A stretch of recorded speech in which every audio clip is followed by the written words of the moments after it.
Os pontos de Fernando Lima. Boa noite, rádio ouvintes e telespectadores. Cá estamos nós para mais um Pontos de Fernando Lima. Falamos em direto a partir dos estúdios da Rádio Savana 100.2. Hoje é um programa que vamos fazer via Skype. O nosso comentador está neste momento em Lisboa a acompanhar a visita de Estado, a visita oficial do Presidente da República àquele país europeu. Eu estou aqui a partir dos estúdios da Rádio Savana. É um programa que pode o caro telespectador e ouvinte ver e ouvir indiferido na televisão independente de Moçambique aos domingos, terças e quintas-feiras às 21 horas e também ouvir nesta rádio aos sábados às 12 e domingo às 21 horas. Boa noite, Fernando Lima. Como é que está o ambiente aí em Portugal? Bem, o ambiente aqui estamos à boca do verão, portanto é um ambiente muito simpático.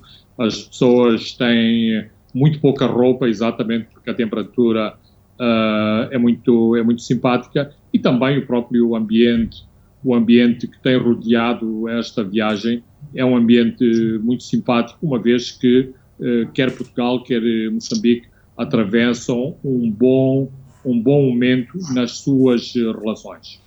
Muito bem, Fernando Lima, antes de olharmos para a visita propriamente dita, vamos ao seu facto de semana, que é um assunto doméstico. A Renamo coloca o recenseamento de Gaza no Conselho Constitucional. Exatamente, é mais um questionamento, e é um questionamento importante, sobre aquilo que se passou em Gaza e sobre aquilo que se passou em relação ao recenseamento. Não é apenas a sociedade civil que questiona os números bizarros que foram arranjados pelo STAI e pela CNE, dados esses que inclusivamente contrariam o desenvolvimento demográfico em Moçambique. Agora é um partido da oposição, nomeadamente a Renamo, se chega à frente e contesta junto do Conselho Constitucional o recenseamento, os dados apurados, os resultados inflacionados em relação ao próprio recenseamento numa província em que aparentemente não há jovens. Portanto, penso que é uma iniciativa muito importante tomada pela Renamo, e espero que o Conselho Constitucional saiba dar a devida resposta a esta questão tão sensível e tão importante, agora que nos começamos a aproximar inexoravelmente do momento eleitoral em outubro deste ano. Ontem, um membro da Renamo, Venâncio Mondlane, num debate na STV, dizia que este também, neste facto, o recenseamento de Gaza, é um caso para a Procuradoria-Geral da República. Concorda? Como é que olha para esta... Eu acho que sim, porque uma auditoria à forma como decorreu o recenseamento em Gaza, e antes mesmo da própria forma como decorreu o recenseamento, a forma como o STAI apurou os números fantásticos em relação à província de Gaza, que contrariam o desenvolvimento demográfico em Moçambique e os dados demográficos recolhidos anteriormente nesta província pelo Instituto Nacional de Estatísticas. Portanto, há de facto um elemento de natureza criminal, em termos de potencial, e faz sentido, sim, envolver a PGR. E isto pode mexer também com os tempos do próprio dia da votação. Caso, por exemplo, o Conselho Constitucional decida anular e mandar repetir um recenseamento em Gaza. Bem, aí vamos entrar no domínio da futurologia. Sabemos que no passado foram feitos arranjos em relação a este tipo de questões, embora não me parece muito viável o tipo de arranjo a fazer, uma vez que isto implica pessoas, sejam elas fantasmas ou sejam elas pessoas reais. De qualquer forma, tecnicamente, não me parece viável que nesta altura seja possível mexer no recenseamento em Gaza, mas isto é sempre passível de uma censura política, de uma tomada de posição, mesmo que seja estritamente do ponto de vista legalista, em relação àquilo que aconteceu na província de Gaza. Muito bem, Fernando Lima, agora vamos ao nosso tema principal para este programa. Vamos comentar a visita do presidente Filipe Nyusi a Portugal. Esta semana, que é a segunda visita oficial, onde foi efusivamente recebido pelo presidente Marcelo Rebelo de Sousa. Num plano mais geral, Fernando Lima, como é que olha para toda esta visita?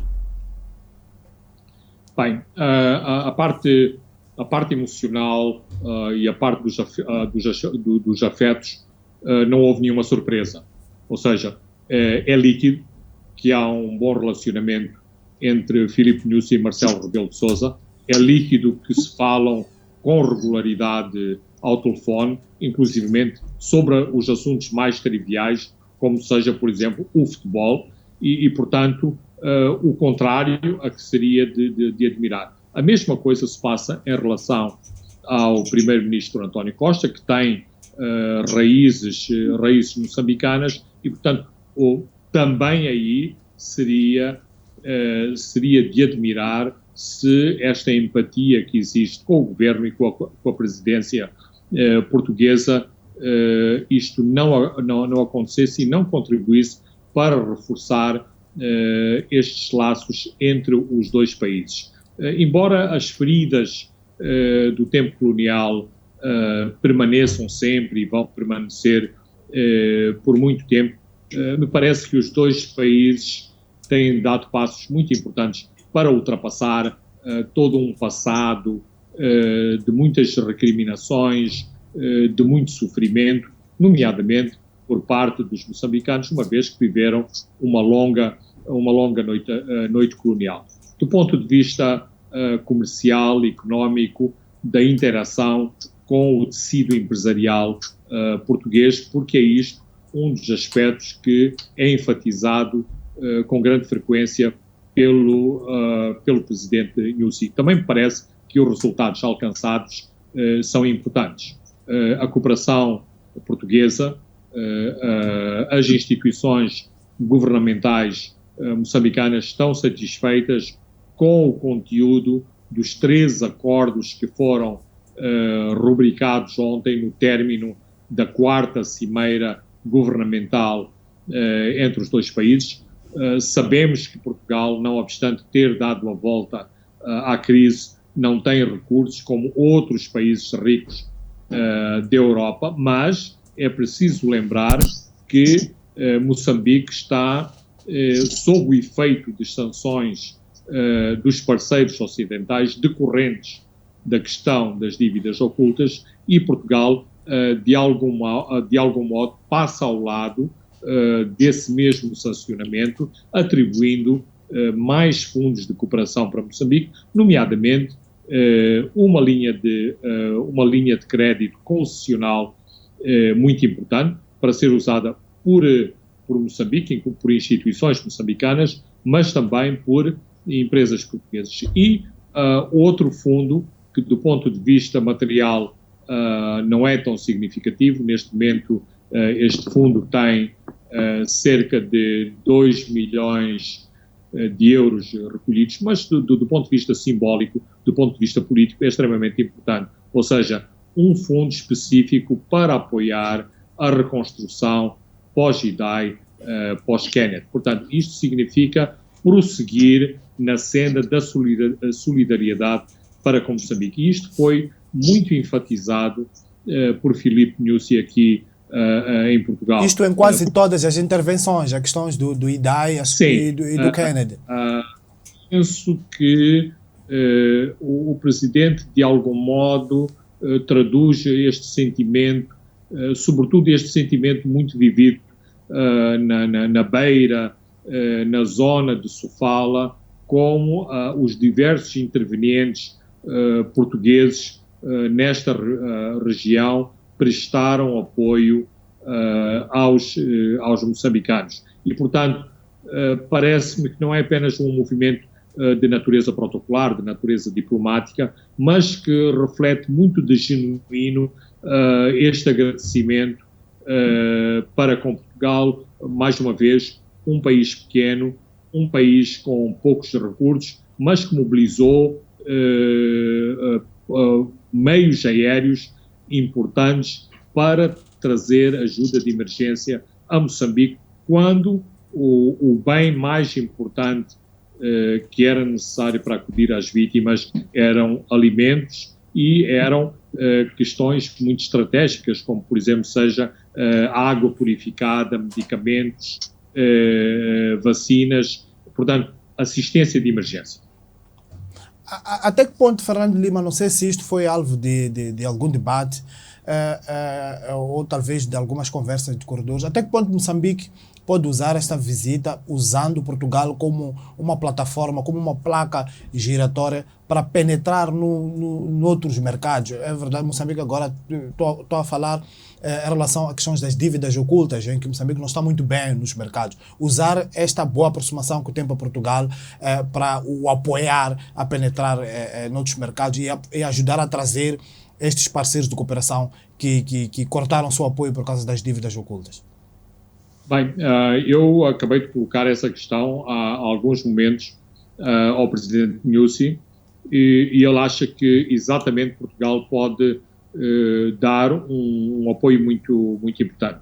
Todos sabemos que quer o presidente, quer o primeiro-ministro de Portugal são políticos hábeis, são políticos que se movimentam muito bem no seu espectro de influência, nomeadamente aqui na Europa e na União Europeia, e especificamente eles mencionaram isso à delegação moçambicana, que pode ver a sua diplomacia de influência para alterar o estatuto de Moçambique. E, importante, eu não mencionei diretamente a questão das dívidas ocultas, mas esta questão estava implícita na resposta, ou seja, há também um papel importante a desempenhar por Moçambique, ou seja, dar respostas às situações concretas colocadas pelas dívidas ocultas, tentar solucionar com ações concretas o problema das dívidas ocultas, nomeadamente a investigação, a culpabilização das pessoas envolvidas, o inquérito, a forma como tudo isto aconteceu, a transparência no processo, ou seja, aquilo que, de acordo, neste caso estou a citar o presidente Nyusi, aquilo que o governo ou as autoridades portuguesas disseram a Nyusi foi: vocês têm que fazer também a vossa parte se querem melhorar a vossa situação, se querem melhorar quer junto dos vossos parceiros, quer junto do FMI. Aparentemente, a situação está a evoluir positivamente, dadas as ações que Moçambique tem tomado. O presidente mencionou especificamente o encontro positivo que teve com Christine Lagarde na sua última deslocação a Beijing. Como sabemos, Christine Lagarde vai deixar de ser diretora do FMI para passar a ser a presidente ou a diretora-geral do Banco Central Europeu. Portanto, o banco que está por detrás de muito dos desembolsos financeiros para países como Moçambique.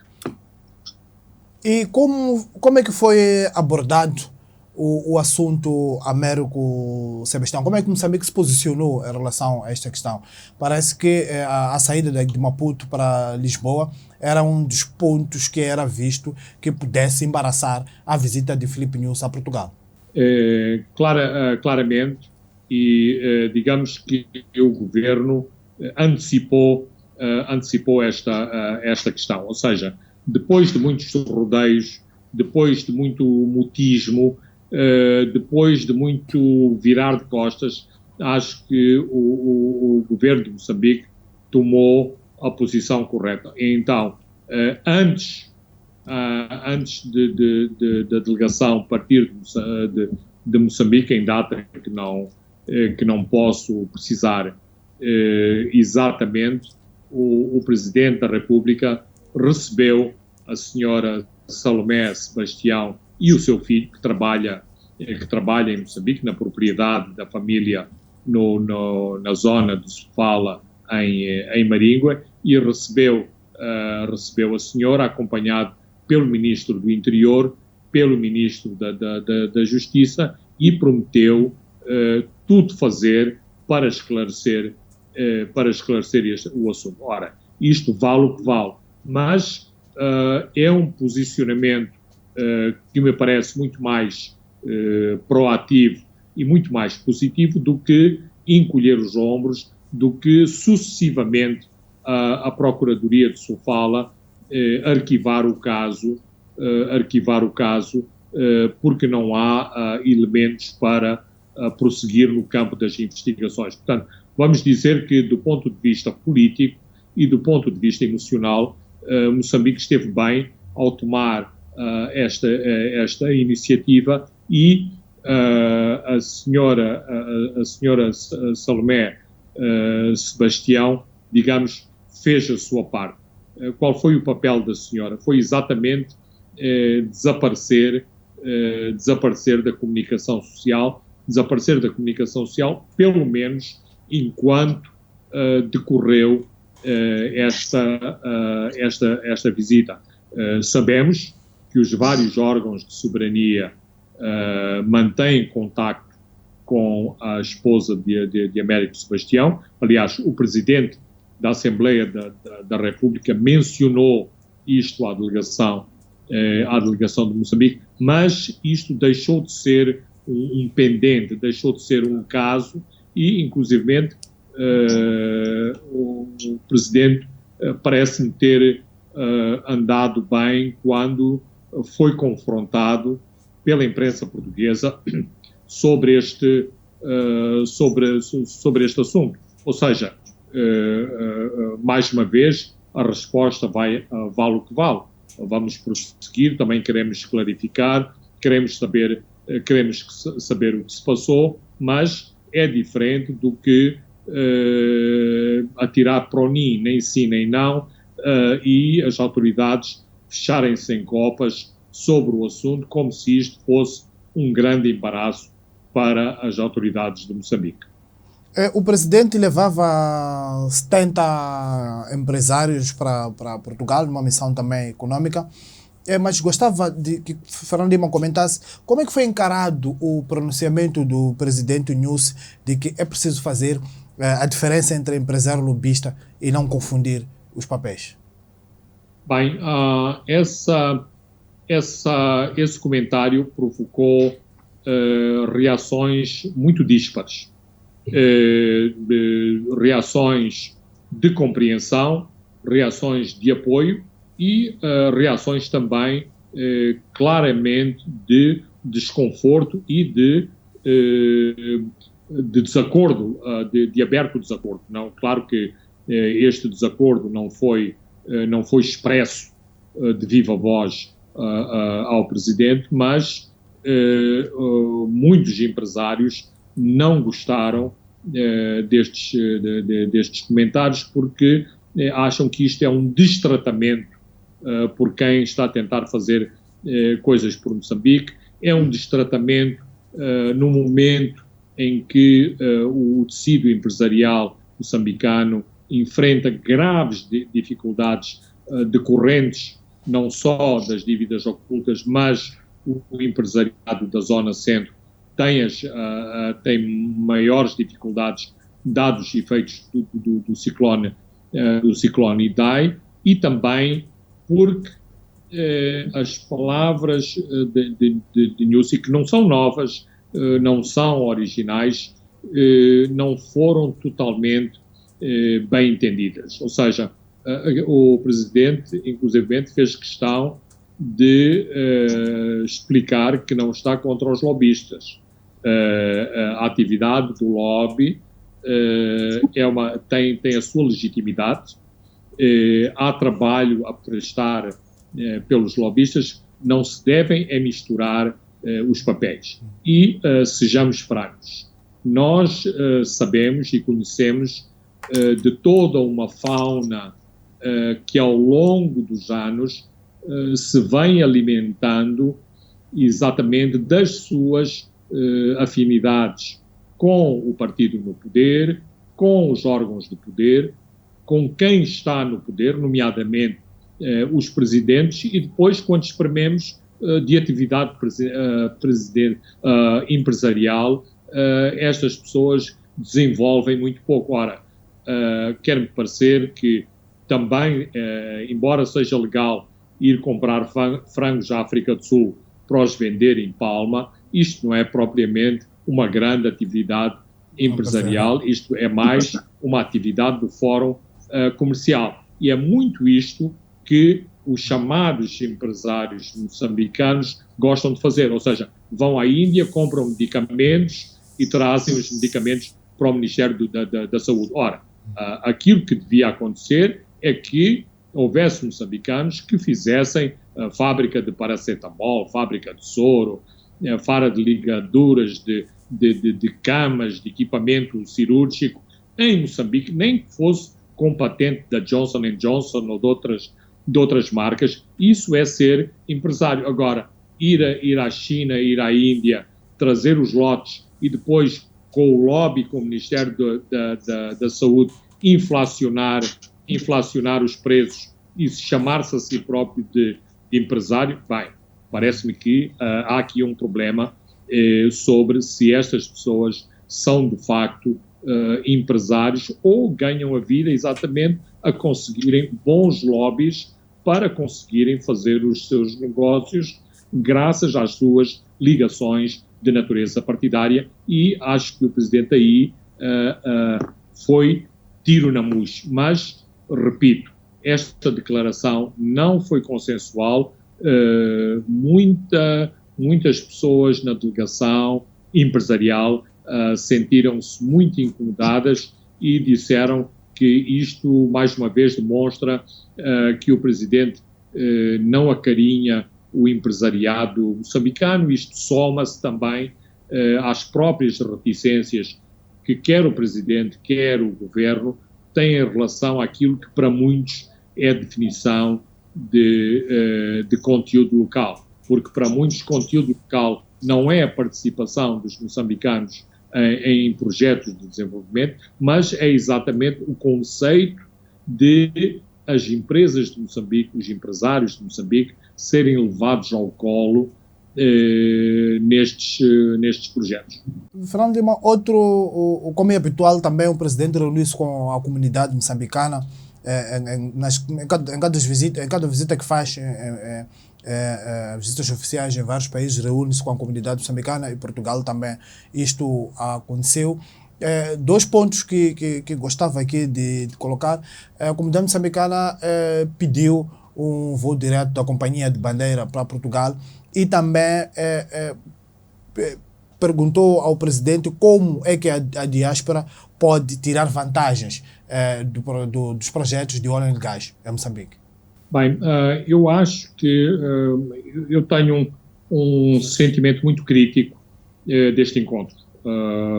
Por um lado, é muito importante as autoridades moçambicanas, nomeadamente o seu Presidente, reunir com estas comunidades e reunir com uma comunidade tão importante como é a comunidade em Portugal, como seria, por exemplo, reunir a comunidade na África do Sul, embora a comunidade aqui em Portugal tem especificidades muito próprias, nomeadamente a sua grande componente de formação de pessoas que frequentam aqui o ensino superior em Portugal. Mas este tipo de encontros tem também muito de equívoco, porque muitas pessoas vêm para estes encontros para tentar resolver os seus problemas pessoais. Como vou levar para Moçambique o carro que adquiri no exterior, os mobiliários, os livros? Será que o governo vai atender estas questões? E por isso aqui toda a questão da LIM aparece sempre equacionada. Porquê? Porque, no meu entender, pode ser que eu esteja errado. Primeiro, a LIM não vai fazer preços especiais ou preços diferentes daqueles preços que a TAP, que a Qatar ou que a Ethiopian Airways podem fazer mais. Acredito que seja possível à Qatar e à Emirates oferecerem melhores tarifas do que a LAM, e isto tem sido provado em termos práticos, que estas companhias, e em conjunto com a Turkish, conseguem oferecer melhores tarifas que a TAP, que viaja diretamente de Maputo para Lisboa. Mas há outro elemento que também tem que ser frontalmente abordado, que é o passado vergonhoso de conluio entre a direção da LAM e os poderes do dia, nomeadamente nos seus voos entre Maputo e Lisboa. Ou seja, o voo da LAM era uma espécie de machibombo popular, só que o de popular uma espécie de muqueiro. Exatamente, mas não para todos, mas exatamente para aqueles privilegiados que podem conseguir passagens de borla nestes voos, que conseguem transportar eletrodomésticos, televisores, máquinas de lavar, geleiras, compras em boutiques aqui em Portugal, e que não querem pagar excesso, porque certamente a LAM, como todas as companhias aéreas, tem as suas tarifas comerciais e certamente que estarão disponíveis para transportar tudo que for a possibilidade de um avião transportar nos dois sentidos, de Maputo para Lisboa, de Lisboa para Maputo. A componente é uma pessoa ter um conhecimento na LAM para poder fazer estes transportes sem pagar e, sobretudo, e esta é a parte mais lamentável e mais condenável, utilizar a chancela política para se conseguir de borla este tipo de viagens gratuitas e de transporte gratuito de mercadorias que não tem nada a ver com o Estado, que não tem nada a ver com o relacionamento desta família, deste indivíduo, com a própria companhia. Circulou ontem aqui em Maputo a indicação de que a LAM terá chegado a um acordo com uma companhia daí de Portugal para poder fazer esses voos diretos Maputo-Lisboa. Também acompanhou aí esta acompanhei, e isto foi-me confirmado pelo próprio diretor-geral da LAM, que está aqui na comitiva empresarial moçambicana, e, portanto, há um acordo de princípio com uma companhia aérea portuguesa, ou pelo menos sediada em Portugal, e a ideia é utilizar a sua disponibilidade em meios aéreos para fazer o voo entre Maputo e Lisboa. Portanto, não será um avião da LAM, será um avião alugado, e será um avião alugado em condições ainda a detalhar. Por exemplo, há diferenças entre aquilo que é tripulação de cabine e tripulação de voo. E uma das componentes importantes é, de facto, possibilitar a que a tripulação de cabine seja uma tripulação moçambicana, porque exatamente tem uma relação de maior proximidade com os passageiros, quando esses passageiros eventualmente serão maioritariamente moçambicanos. Faz todo o sentido, e nós sabemos que, por exemplo, em Moçambique as pessoas protestam muito quando a LAM aluga aviões à África do Sul e, portanto, para ir de Maputo a Nampula há hospedeiras sul-africanas que nem sequer falam português num voo doméstico moçambicano. Portanto, é um avanço importante,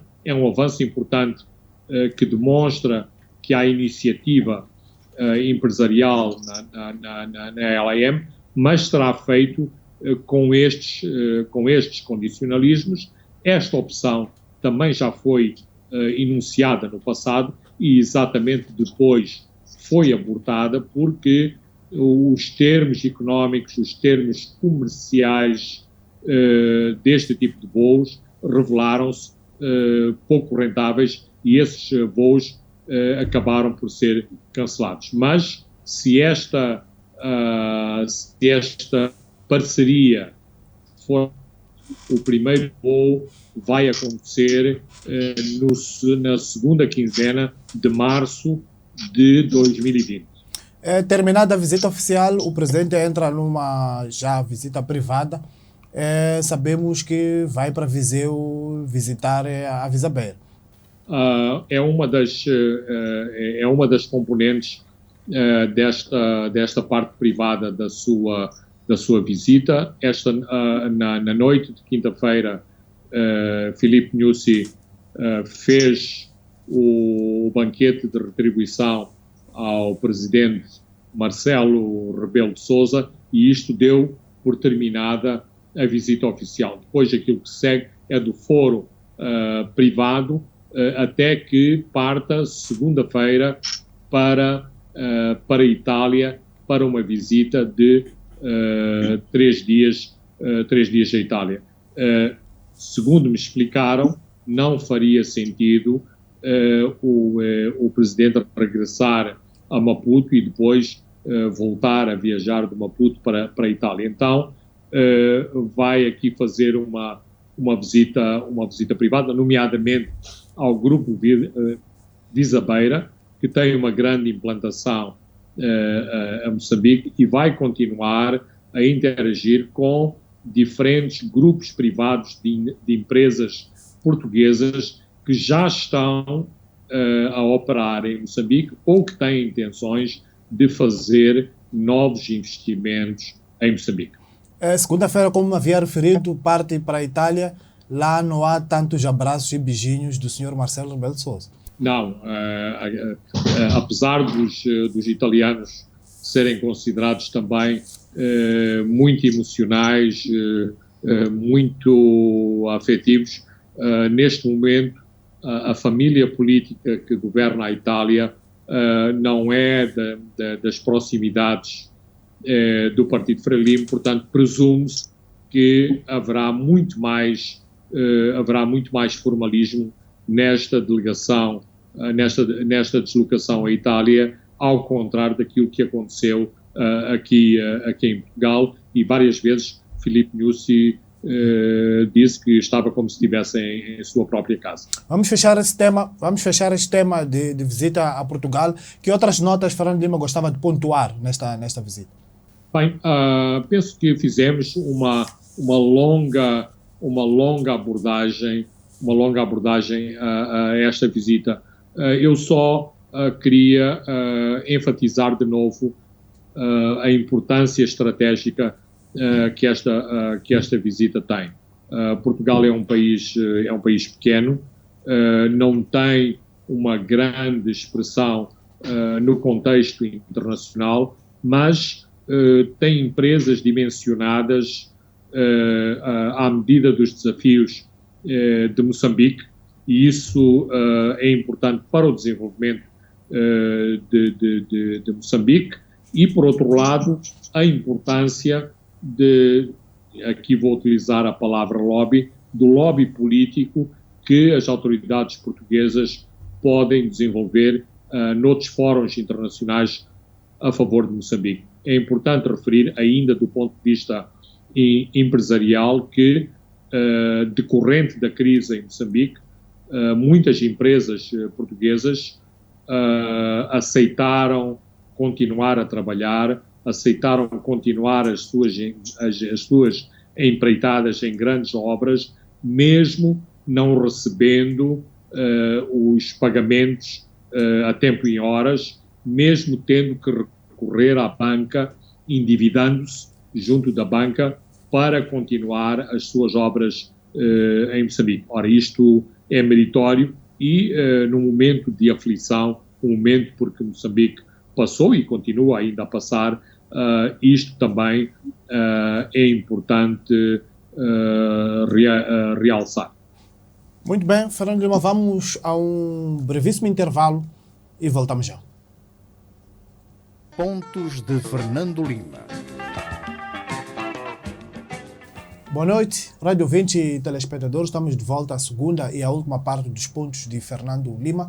Vamos olhar para os temas domésticos. Fernando Lima, vamos olhar para os aeroportos de Moçambique, que estão neste momento a passar por maus bocados financeiros com dívidas que tem o potencial de levar a empresa para uma situação de falência técnica, necessitando por aí uma intervenção do Estado. São negócios do tipo aeroporto de Nacala, talvez também o aeroporto de Xaixai, que podem explicar esta situação toda?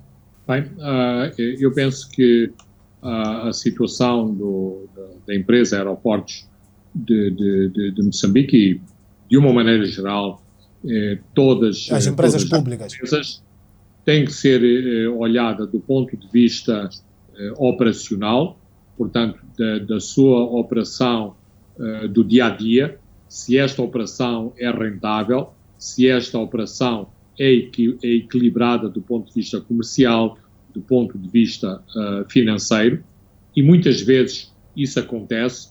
Por isso é que as empresas, quando têm que enfeitar os seus resultados contabilísticos ao fim do ano, muitas vezes declaram resultados operacionais positivos. Ora, muitas vezes os resultados operacionais positivos escondem uma outra realidade muito mais complicada, que tem a ver com dívidas contraídas. No caso concreto de Aeroportos de Moçambique, esta empresa tem dívidas muito pesadas que têm a ver com a remodelação de duas aerogares em Maputo, a terminal internacional e o terminal doméstico, e depois o aeroporto de Nacala.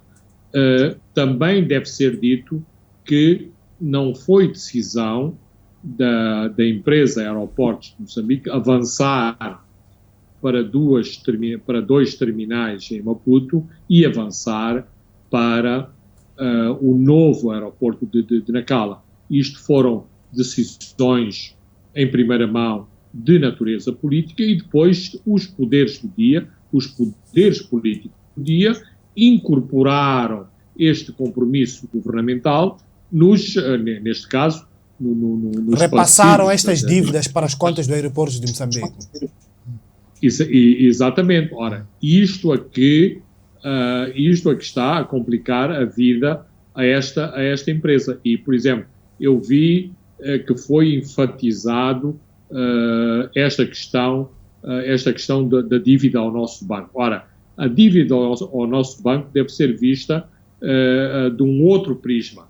Até num banco que era, de facto, uma banquinha, os aeroportos de Moçambique conseguiram endividar-se num montante muito elevado, se não me engano, 820 milhões de meticais. Mas se formos percorrer a maioria dos bancos baseados em Maputo, a Aeroportos de Moçambique tem dívidas em todos esses bancos, como tem a Petromoc, como tem a LAM. Portanto, por isso é que toda esta problemática das empresas públicas e das suas dívidas à banca é um problema muito complexo, porque tem implicações, digamos, em carabola, ou com efeito dominó, porque tem implicações para a própria sustentabilidade dos bancos e dos montantes em determinadas rubricas dos bancos. Nós vimos como um crédito para um hotel em Nacala, concedido em circunstâncias irregulares pelo nosso banco, acabou por desequilibrar completamente esse banco. Nós também temos assistido como o Banco Central tem lidado com pinças em relação às dívidas contraídas por bancos moçambicanos em relação a empresas como Ematum e a Proíndicos, porque são também mais uma vez, montantes muito elevados, e se tiverem que ser declaradas imparidades, ou seja, dívidas que há dúvidas se poderão ser recuperadas, isto provoca grandes desequilíbrios nestes bancos, nomeadamente bancos de referência no sistema financeiro moçambicano. Então, isto para dizer o seguinte, não vale apenas dizer que todo este problema que a Aeroportos de Moçambique está a enfrentar decorre de uma grande incompetência dos seus gestores. Uma parte desta dívida foi-lhes atirada para os braços sem que a própria empresa pudesse reagir e dizer não queremos essa dívida. Aliás, este cenário chegou a ser equacionado exatamente em relação à empresa Maputo Sul, onde toda a dívida contraída pelo governo pela construção da ponte da Catem e também da circular. a construção da circular foi imputada a Maputo Sul. Ora, isto mata uma empresa logo à partida. A empresa nem sequer tinha condições para financiar a iluminação da circular, não tinha sequer condições para construir os postos de cobrança de portagens na grande circular, que é, digamos, paradoxal, mas é a realidade. E Ernest Niang, a firma de auditoria, há 4 anos já dizia, quando analisava as contas do aeroporto, já dizia que a empresa depende fortemente do seu único acionista, que é o Estado moçambicano, e dos seus corredores e de lucros futuros. Esses lucros futuros hoje não existem.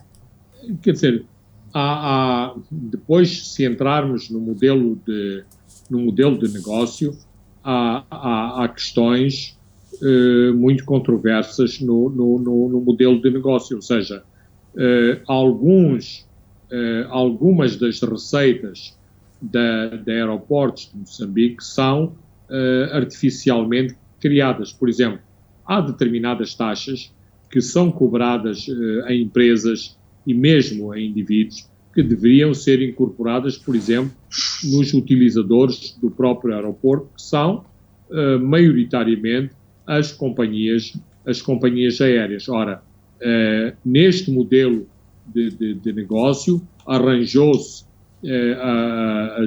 as companhias aéreas são grandes contribuintes, não só pela utilização deste espaço físico, mas também por ajudas à navegação de tráfego internacional que faz sobrevoos do território moçambicano. Mas é perfeitamente questionável se alguém que quer despachar uma mercadoria na LAM e paga por essa mercadoria a LAM, porque é que no espaço de entrar dentro do aeroporto até ao avião da LAM tem que pagar uma taxa a Aeroportos de Moçambique? Ora, isto em termos económicos, em termos de negócio, em termos de modelo de negócio, é muito discutível, como também no passado era discutível que um passageiro, para entrar numa qualquer companhia aérea que escalasse, por exemplo, Maputo, tinha que pagar a um quiosquezinho montado de forma tosca no aeroporto, $10 para os voos nacionais, $20 para os voos internacionais. Ou seja, demora mais tempo aos passageiros para procederem aos seus formalismos de desembaraço de aeroporto, aumenta os custos, pois as mesmas taxas são cobradas pela Aeroportos de Moçambique, mas num negócio entre as transportadoras e Aeroportos de Moçambique, como acontece na esmagadora maioria dos aeroportos internacionais. Ganha o passageiro, não ganha tanto do seu bolso, porque a mesma esta taxa está incorporada no custo do bilhete, mas é um grande alívio uma pessoa não ter que estar numa bicha para pagar uma taxinha, inclusivamente se evitam muitos desvios de dinheiro que aconteciam exatamente por esta maneira caótica e arcaica de arrecadar receitas da própria Aeroportos de Moçambique. Portanto, eu penso que a Aeroportos tem que, de algum modo, se reinventar para fazer os seus negócios. E para isso tem que ter gestores dedicados, ágeis, ambiciosos, gestores que, por exemplo, foram recentemente colocados à frente quer da LAM, quer, por exemplo, da MCL. Não são nenhuns mágicos. As pessoas que foram colocadas à frente destas duas companhias, mas certamente que têm ideias e estão a fazer andar para a frente. Claro que há controvérsias em relação à forma como têm dirigido as empresas, nomeadamente ao saneamento de determinados problemas infraestruturais da própria empresa MCL, e TDM e LAM, mas estes dois gestores demonstram que querem alterar os paradigmas das duas empresas. E estou certo que, se não houvesse determinados condicionantes de natureza política ou de natureza político-institucional nestas duas empresas e que atam as mãos aos seus gestores, estas duas companhias já estariam num outro patamar em termos de gestão económica e comercial. Muito bem, Fernando, vamos a um outro tema que é o incontornável assunto das dívidas ocultas. O Gian Bostan, o sobrinho do Iskandar Safa, que é o dono da Privivest, esta empresa que esteve no centro de todas essas operações das dívidas ocultas em Moçambique, que negociou os subornos com algumas figuras aqui moçambicanas, considera ilegal a sua detenção pela justiça norte-americana e pede ao tribunal que o mande para casa em liberdade. Este é um documento de defesa do Gian Bostan de 42 páginas que foi apresentado junto a um tribunal de Nova York e que Savannah teve acesso. Mas é preciso lembrar que parte da acusação contra Gian Bostan refere-se ao facto de ele ter defraudado investidores americanos que terão comprado parte desta dívida contraída pelas três empresas. Mas Gian Bostan diz que quem vendeu os títulos não foi a Privivest, mas foi a Credit Suisse. Isso procede, Fernando Lima, neste todo isso? Bem, há diferentes aspectos a abordar nesta estratégia dos advogados de Gian Bostan. E é bom lembrar que este senhor claramente é muito endinheirado. Os mesmos advogados queriam negociar com um tribunal distrital de Nova York uma caução no valor de 20 milhões de dólares. Portanto, isto são advogados que, se tiverem que provar que não é a Terra que anda em volta do Sol, mas é o Sol que anda em volta da Terra, eles também o conseguem fazer. Um primeiro elemento hilariante recorrendo a uma máxima popular, é que quando se zangam as comadres, depois os podres começam todos a vir à superfície. Ora, num determinado momento, Gian Bostan, os gestores do Credit Suisse e vários executivos moçambicanos pareciam todos estar de acordo. Ora, nesta argumentação dos advogados de Gian Bostan, o sobrinho do dono da Privivest, parece que o ônus da responsabilidade de tudo de mal que aconteceu, nomeadamente o repassar da dívida contraída junto do Credit Suisse e em relação à Ematum, isto corresponde a um procedimento mafioso por parte dos moçambicanos, e o senhor Gian Bostan aparentemente nada tem a ver com isso. Ora, a dar crédito às comunicações mantidas entre Jean Bostani, os indivíduos do Crédito Suíço e os moçambicanos, há várias matérias de incriminação. Depois, quando as autoridades americanas reivindicam para si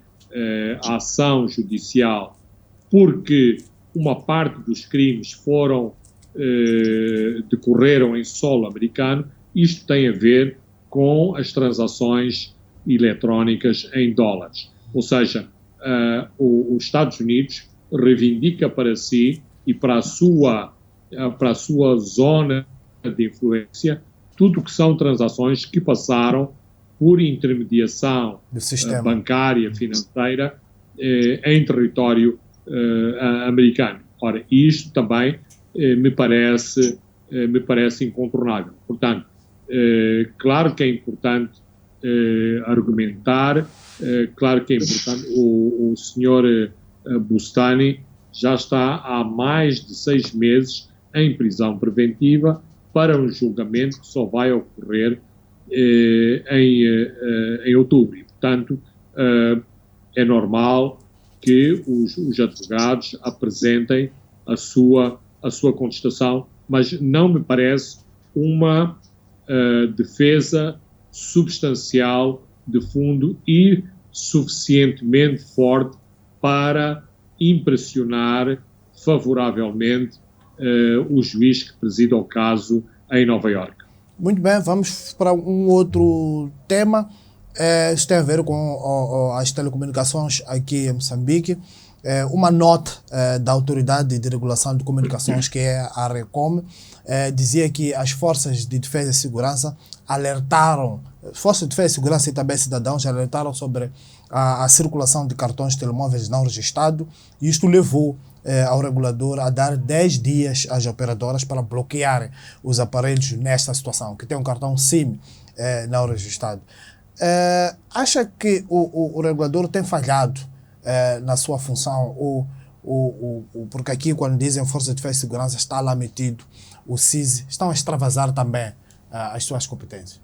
Bem, eu acho que se formos contactar as 3 operadoras de telefonia móvel, elas todas têm razões e explicações diferentes. Eu acho que a atitude e iniciativa do regulador tem em vista uma operadora em particular. E essa operadora em particular é aquela que exatamente para expandir o seu negócio, eles têm, digamos, tido uma atitude muito informal e muito liberal em relação a esta prática recomendada e legalizada pelas autoridades moçambicanas, nomeadamente a necessidade do registro. Ora, eu estive na Beira, por altura do IDAI, no aeroporto da Beira, e por causa do ciclone, havia uma operadora que vendia na hora módems, cartões de registro, sem qualquer necessidade e sem qualquer... E chegou a distribuir 20 mil cartões. Podem imaginar o movimento nacional e internacional no aeroporto da Beira na altura da emergência. Portanto, esta foi uma atitude em particular de uma operadora, e eu continuo convicto que a ação do regulador visa essencialmente esta operadora. Mas também as preocupações das forças de defesa e segurança, nomeadamente a Polícia de Investigação Criminal e o CIS, têm a ver com determinadas atividades criminosas que se desenvolvem no país, nomeadamente os raptos, que estão a conhecer de novo algum recrudescimento, e, sobretudo, a atividade de grupos violentos na província de Cabo Delgado. Ora, se as autoridades têm capacidade de rastreio de comunicações, de determinar a origem de determinadas comunicações, se esses cartões não estão registados, claro que há elementos que são importantes em termos de tecnologia, de monitoramento de comunicações, que podem ser úteis, independentemente se o cartão está registado ou não. Nomeadamente, se os sistemas de rastreio de comunicações puderem determinar o posicionamento de um determinado utilizador de um telemóvel. Isto é um aspecto.